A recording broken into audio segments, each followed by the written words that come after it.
দর্শক, এইমাত্র আমেরিকার প্রেসিডেন্ট নির্বাচন সেই জল্পনা কল্পনা শেষ হয়ে আজকে ভোট গ্রহণ শেষ হলো মাত্র। তো আমরা নিউ ইয়র্কের জ্যাকসন হাইডে যে আমরা এখানে একটা আয়োজন করা হয়েছে যে ভোট ফলাফল দেখার জন্য এবং সাংস্কৃতিক অনুষ্ঠান চলছে। তো সেই সাথে একই সাথে সাংস্কৃতিক অনুষ্ঠান এবং ভোট গ্রহণ চলছে, ভোটের ফলাফল দেখা চলছে। বড় স্ক্রিন বসানো হয়েছে, এখানে বাংলাদেশি কমিউনিটির মানুষজন আমরা এবার বেশ অতি উৎসাহী আমরা। কারণ হচ্ছে কি যে নিউ ইয়র্ক হচ্ছে যে ডেমোক্র্যাটদের স্বর্গরাজ্য, কিন্তু সেইখানে এবার বাংলাদেশি মানুষ, বাংলাদেশি ভোটাররা দুই ভাগে বিভক্ত হয়ে গেছিল। যারা একচ্ছত্রভাবে যারা ডেমোক্র্যাটদের সাপোর্ট করতো, সেখানে তারা সাপোর্ট ভাগাভাগি হয়ে গেছে, ট্রাম্পের পক্ষে কিছু হয়ে গেছে। তো এটা হয়ে যাওয়ার কিছু কারণ আছে, আমরা সেটা পরে আসছি। আমরা আপাতত দেখছি যে এখানে ভোট গ্রহণের ফলাফল more quickly, but it's still too early for us to make a projection. In Georgia, it's not too early, it's just too close. We are starting to see the vote come in. We've got 66% counted right now, and yet despite the margin that you see there, we project not only what the margin is right now, but where we expect the vote to come in, whether it's coming from a Republican stronghold or a Democratic stronghold. So when you see that disparity, and then you see it's too close to call, there's a message আপনারা vote দিয়েছেন, এখনো ফলাফল হয় নাই। আপনারা কমেন্টে লিখতে পারেন যে আপনার মতামত কি, কোন দিকে কে প্রেসিডেন্ট হবেন, আপনার মতামত কি এখনো পর্যন্ত আপনারা জানাইতে পারেন কমেন্ট করে। আমি দেখি আমাদের কার ফলাফল, মানে কার মতামত সঠিক হয়, কার অনুমান সঠিক হয়। তবে এবারকার নির্বাচনটা একটু ভিন্ন ছিল।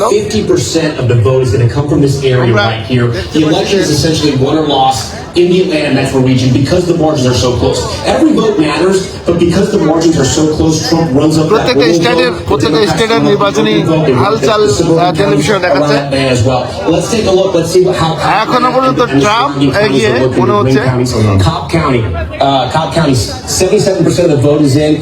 Harris slightly overperforming where Biden was in 2020. Let's go over to Fulton County. This is where Atlanta is.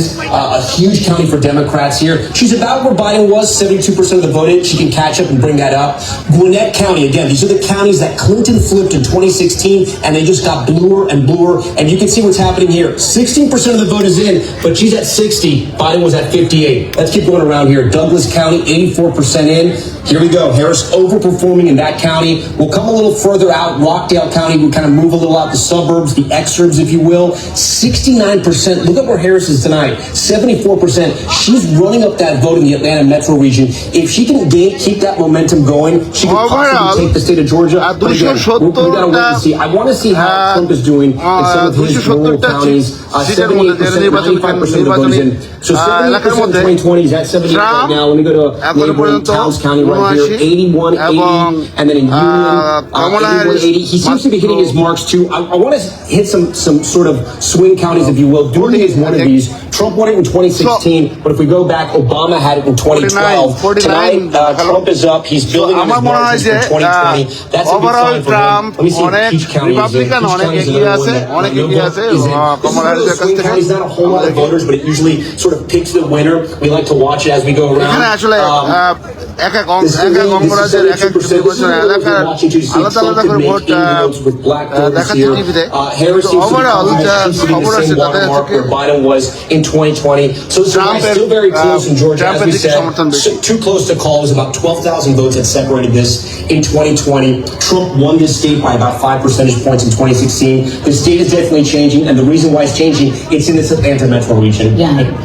North Carolina, I'd love to see some Carolina numbers. I mean, these numbers are coming in as we speak. Yeah, let's hit North Carolina. Again, we're going to look at all the state. I'm going to be looking at Mecklenburg County. This is where Democrats have to drive up the vote. Only 6% is in, but we can see how she's performing here. 6% is in. I'm not going to really draw too much from there, but she's overperforming Biden. We go to the research triangle here, Wake County. 76% of the vote is in. We compare her to Biden, 62-63. She's doing better. I know a lot of the vote is in, over here in Orange County. This is UNC Chapel Hill, the Research Triangle. You have medical research jobs, high-tech research jobs, affluent suburbs, highly educated Democratic voters. 86% of the vote is in. Let's see how she compares to Biden. Slightly overperforming Biden, not by much, but look, any little increment makes a difference. We were talking about a 10,000 vote difference at the end of the day. Right now, the difference is about 41,000 in that county. Trump is on top right now. He's going to run up the rural vote. We can check out some of his counties over here in western North Carolina, Graham County. These are some of the counties that were affected by Hurricane Helene and all that devastating flooding. 95% and 81%. In 2020, he was at 79, so kind of overperforming. The big unknown was how many people were actually voting here. And one of the great researchers, Dr. Chris Cooper of North Carolina, political scientist, pointed out to us, he said, listen, this is Trump's area that was affected by those floods. You can have 9 MAGA hats in your house, but if you no longer have a house, trying to get your vote, trying to get your voting location is going to be difficult. They were so concerned about this area that election officials actually changed the rules so you could actually vote in other counties if you couldn't vote in your own county. It looks like turnout's okay. We heard that from Sam Brock. Asheville is that blue dot in the Sea of Red in North Carolina. Again, affected by Hurricane Helene, 55% of the vote there in Buncombe County. Biden was at 59. Harris is overperforming. Again, any advantage she has in the counties where Biden was doing well or won, and she's hitting higher marks, Democrats are going to love that news. But there's still a lot of the vote is out, 76% in wait, like we said. Let me see where else in this state that we're still waiting on vote, because there are a lot of rural counties. Listen, if right now, let me go to the entire state. So 41% of the vote is in. Look at this giant circle around Charlotte. I mean, Charlotte, a lot of that vote, Mecklenburg County, it's a county that is majority minority, right? Mostly black and Hispanic. And they're still winning a lot of the vote there. That could be a very good sign for Democrats tonight. But some of the vote is out, like in these rural counties right here. If you check out Johnson County, just outside of Raleigh. I'm actually kind of curious, even though only 8% is in here.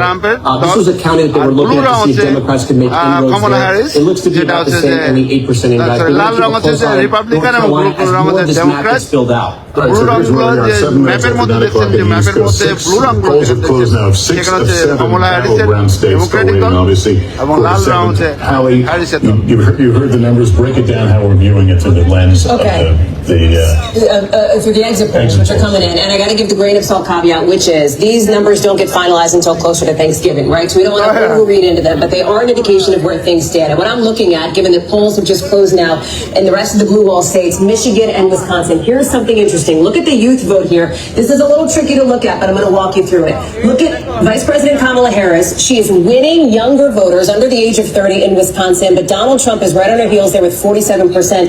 He is actually winning younger voters in Michigan, 51% to 46%. And if you take a look even further into this, you can see that he is overperforming where he was among young voters in the state of Wisconsin, 47% now. That's a double-digit increase from where he was 4 years ago. It's a similar story in Michigan, and I will also tell you it is a similar story in Pennsylvania as well. You see the Michigan numbers here. Similar story in Pennsylvania as well when it comes to young voters. Now, we're doing our point counterpoint tonight, so let me fill you in as I walk back.